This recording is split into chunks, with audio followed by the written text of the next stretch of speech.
अयोध्येतील श्रीराम मंदिरात रामाच्या दर्शनासाठी भाविकांना आता जास्त वेळ मिळणार आहे।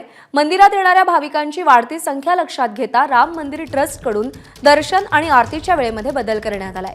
त्यामुळे आता भक्तांना श्रीरामाचं दर्शन घेण्यासाठी अधिक जास्त वेळ मिळणार आहे। पूर्वी सकाळी 7 वाजता भाविकांना रामाचं दर्शन घेता येत असायचं, आता सकाळी 6 वाजल्यापासून भाविकांना दर्शन घेता येईल। तसंच मंगल आरती पहाटे 4 वाजता होईल आणि यानंतर सकाळी 6 वाजता शृंगार आरती होईल आणि राम मंदिर भाविकांना दर्शनासाठी खुलं केलं जाईल।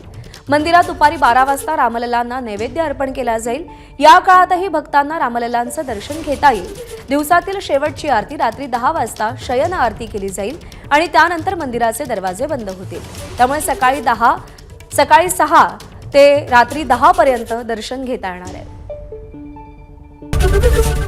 एबीपी माझा, उघडा डोळे बघा नीट।